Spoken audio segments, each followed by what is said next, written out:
New data shows that there are 4 million fewer students enrolled in college than there were 10 years ago, which includes a 7% drop in attendance between 2016 and 2020 alone. In a new piece for Reason magazine, my colleague Emma Camp writes that a solid labor market and the rising cost of tuition have actually convinced high school grads that college maybe just isn't worth the expense.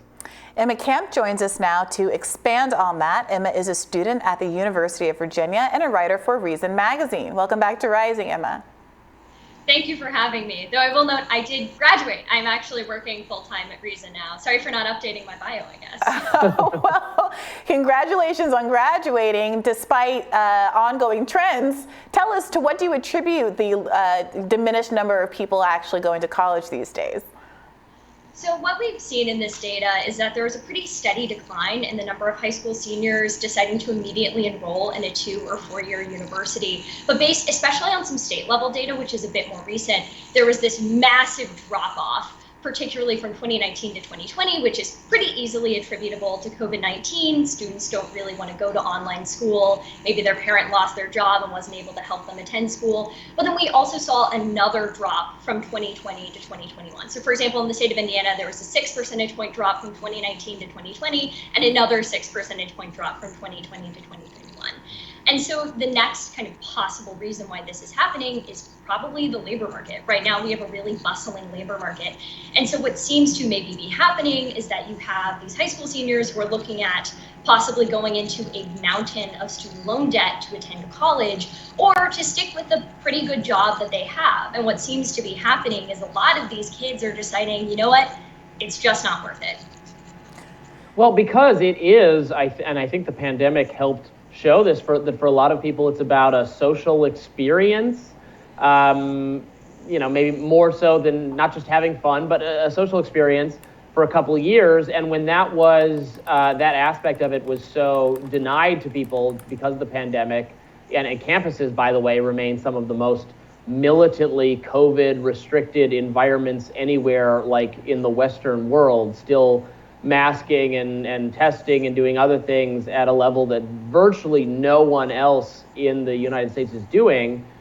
So with a lot of pause still, even to this day, on the social aspect of college, I think a lot of young people are saying, well, it's not really worth it. It's not. It's that's what I was paying for. Do you think that's the case?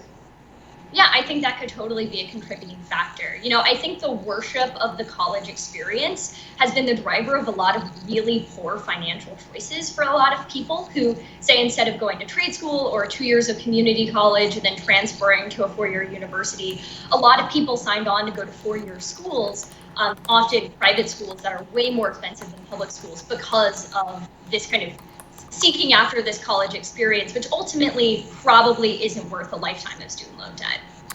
Right. Well, it should be noted that the average trade school graduates with an average of $10,000 of debt, and community college debt is also represents a significant part of the debt held by people who did secondary degrees. Moreover, state institutions aren't free, and many people have tens of thousands of dollars in state debt. So I think there's a little less about a choice around elite versus unelite colleges, but the fact that so many jobs do in fact require some additional education, whether it is going to trade school or otherwise, and there are results, right? So the average person who graduates with a bachelor degree earns more than $20,000 more a year in salary than the person who graduates with only a high school diploma and enters the job market. So I think it's a little disingenuous to pretend that college is this frolic and a lark for people. It might be for people like us who are sitting here in this relatively elite context as journalists talking about the kind of colleges we went to, but most people do go to college because they were promised a better life on the other end.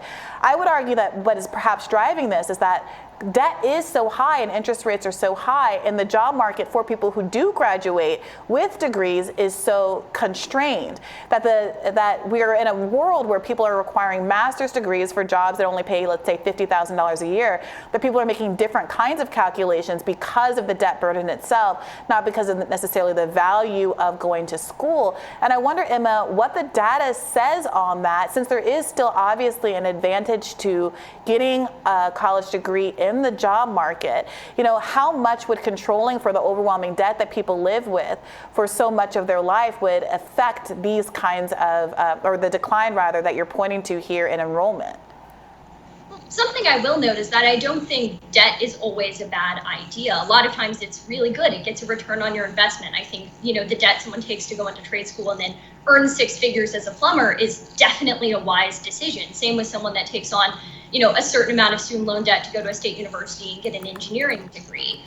So I don't think student debt is always a bad financial choice. And for one, I think it could have a really negative effect on the economy to, say, forgive student loan debt, and also to kind of place certain price controls on how much colleges can charge. However, a really good way to reduce the price of college is to phase out the federal student loan program altogether. It was very famously argued by the then Secretary of Education in 1987 that the reason why colleges at the time, for almost the first time, were raising their prices beyond inflation were because all of a sudden students had so much more money to pay them. It's kind of basic economics. You give people more money to pay for something, prices tend to go up. So I think there are lots of ways that we can reduce the cost of a college education. I agree, college costs too much, but I think there are ways of doing it without resorting to kind of regressive means that are currently being argued by a lot of people, for example, massive student debt forgiveness. Yeah, I would really push back on the idea that student debt cancellation is regressive, given that obviously, overwhelmingly, people who don't have the money to pay for debt. I don't know if you, Emma, have debt, or Robbie. A lot of people, frankly, who go into journalism don't have debt because it pays relatively low for someone with a college degree. I know I personally very much wanted to go into journalism right after college, but wasn't able to do so because I had to pay for my own undergraduate loans. But the reality is that most people, are in this situation where you have disproportionate debt because you don't have parents who can pay. So you have, for example, the average black student debtor having more student debt than the average white student debtor. And to the extent that you're concerned about the regressive nature of people who have gone to college getting this benefit, of course, there are any number of benefits that other people get that everybody isn't privy to. But you could do progressive taxation, right, and actually tax people who do succeed in earning very high salaries as a consequence of their degrees. It seems to me that the issue here is that even if you got an engineering degree, there is no meritorious degree that I would argue excuses the usurious loan debt here. So people who become engineers, who become doctors, who do the right thing, I became an attorney, and I think most people would argue that that wasn't some frivolous pottery degree, or however it's characterized in the media, still have hundreds of thousands of student debt many years after they graduate. And that creates perverse incentives, right? People who get medical degrees don't go back to their community and practice in their towns that have low access to medical care. They go and become plastic surgeons or anesthesiologists in a big city so they can pay down $400,000, $500,000 worth of debt. So I completely agree with you that there are perverse incentives that are created by the student loan funding model that we have in this country. But I wonder what role you think having free public colleges would play in allowing people to get the education that they do need to do a lot of these jobs. You need to be trained to be a plumber. You need to be trained to be an electrician. You need to be trained to be a doctor and a social worker and a teacher and these kinds of things. Since we really do value the training to have a functioning society, should we put more of an emphasis on having free public institutions that create the well-trained citizenry that we need to take care of us? I'm suspicious of the kind of wiseness of that choice from a financial perspective and kind of increasing the large deficit that we already have. I'm not an expert on free college, so I don't want to pontificate on the exact economic impact of that and into putting my foot in my mouth. But what I will say is the reason why I argue that student loan debt forgiveness is so regressive is because someone has to pay for this forgiveness, and the people who are going to pay for it are the taxpayers. Well, nobody actually, and I got to stop you. Transfer from the lower classes and the middle classes to wealthier people who have college degrees. But Emma, this isn't no one has to pay for it. This is to your point, this is debt held by the federal government because we do have this federal student debt program. So the same way that there has been a moratorium for the past 2 years and nobody's been paying debt, that money can simply be written off with a stroke of a pen. That's what student debt advocates are writing for. So it's not as though this is a transfer from tax revenues that is going to these people. It would just be a continuation, an indefinite continuation of the policy that we have now. So you can have a kind of a moral objection to it, but it is not, in fact, a regressive tax, as it were, or something that shows up on America's balance sheet the way you describe it. Well, the federal government was expecting to get, if I recall correctly, $100 billion in revenue from the federal student loan program. Actually, the reality is that money that was going to be there, that is now the government is going to be $200 billion in the hole for the federal student loan program, just because of the COVID-19 clauses that we have right now. Yeah, I mean, part of what student debt advocates have been pointing out is that an overwhelming percentage of those student loan payments that are outstanding are never going to be paid back anyway because people couldn't afford to pay them. And so that's part of why when they calculate, the cost of canceling student debt, the cost of, the price tag, as it were, on the cancellation number versus the amount of outstanding debt, there's a huge gulf between them because they already understand that debt is not, people are judgment proof, as they say. They're unable to collect on that debt.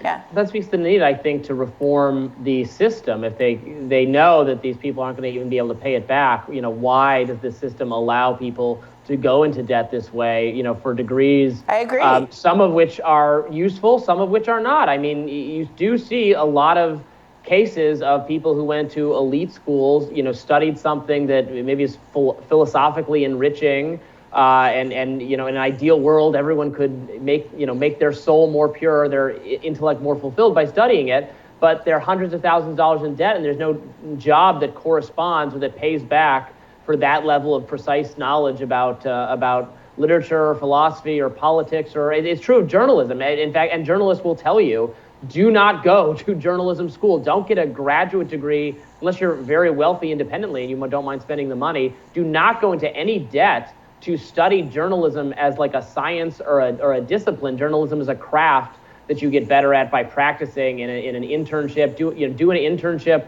write for your student paper. That's how I came up through it, and that's something virtually all journalists will tell people. So Robbie, let me ask you this. It's amazing that they still offer these programs. Let me ask you this, Robbie, because I agree with you that obviously I didn't go to journalism school and I wouldn't go to journalism school. But it is also true that people who do have better degrees, Tony degrees from more prestigious undergraduate institutions, tend to get the jobs in journalism that pay better and have more prestige.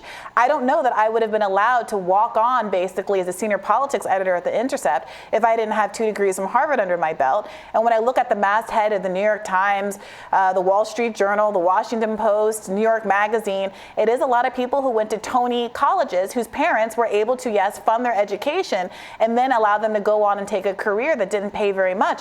So I wonder what you want to do about those kind of inequities that are already built into our system. I honestly, that is true to some degree. I actually think a larger problem in the field of journalism is just nepotism, is famous sons of people with politicians' last names, sons and daughters of people who have political last names, get to rise very quickly or get easy plum gigs in journalism workshops. It's true that yes, your Harvard graduates, your Yale graduates dominate at the top, but people, you can walk in, distinguish yourself, and rise somewhat quickly if you're a good worker and you're good at your job and you're willing to work. And if you could afford New York rent. And if you could afford New York rent and your parents not boosting. See, here's the thing. I don't disagree with you guys both that the system is broken. My issue is blaming individual students who have been told for 20 years that the way to succeed in the job market is to get an education and go out into the world. Now being told, oh, you're just a dumb idiot and no one's going to stand in and protect you or actually try to reform the system in a meaningful way. We're just going to do this kind of performative, oh, it's an elite thing, you're an elite. When frankly, what we were sold was going to college was the best way to come up the economic ladder. And the reason why so many black people disproportionately, I would argue, have these meaningless advanced degrees and a lot of student debt is because we were told, we were castigated and told that we were disproportionately disadvantaged economically in society because we didn't work hard, because we didn't value education and all these things. Now that everybody in the world has a master's degree or social worker's degree and all of these other kinds of things, we're being told, oops, I lied to you, but there's no consequences for that bargain that was struck with those people. Well, let's hold those liars accountable. Let's hold those policymakers accountable. Well, the liar was the government. And I'm not calling anyone stupid. I'm saying, but I'm simply saying, don't do that anymore. Do not go down that path. It's not a good path. We should reform the path so it doesn't exist. But we should give Emma the last word here. Yeah, I think the advice that we're giving high school seniors should change. And, I think to your point, I do have a lot of pity for people that went to community college for 2 years and then went to their state university and tried their very best and are still facing financial hardship. I have less pity for people who chose to go to a fancier school over a state university and went into mountains of debt because of, wanting a college experience or wanting some kind of elite shine. I think I will defend myself and say that, I got a full ride scholarship to go to college. And if I had not gotten a scholarship to UVA, I would have gone to the University of Alabama. And if I had not gotten a scholarship to the University of Alabama, I would have gone to community college. That was the plan I set for myself because I was aware, I was 17 or 18, but I wasn't an idiot. I realized what a life with a large student debt burden was like, and so I adjusted my decisions accordingly. I fundamentally am suspicious of the idea that it's the government's job to correct for unwise choices when people have all of the information available. Well, Emma, I would argue that back when I went to college in 2003, we didn't have all the information. It was before a financial crisis, and we were being told very explicitly by the same government that doesn't want to take responsibility for its messaging. That's exactly what we should do. And people like myself did go to the colleges that we went to because they were, in fact, cheaper. A lot of elite colleges like Harvard have better financial aid packages than the state school offerings in my state, and that was the sound economic decision at the time. But things change. Housing crises happen. Parents are affected, as I'm sure you know. And I do appreciate you bringing this really robust conversation to us today about how to address the failed bargains that were struck with people who are now in their 30s and 40s and 50s who were really disadvantaged by the false promises of the government. But we have to leave it there. Thank you, Emma, so much. Thank you for having me. And we'll have more Rising for you right after this.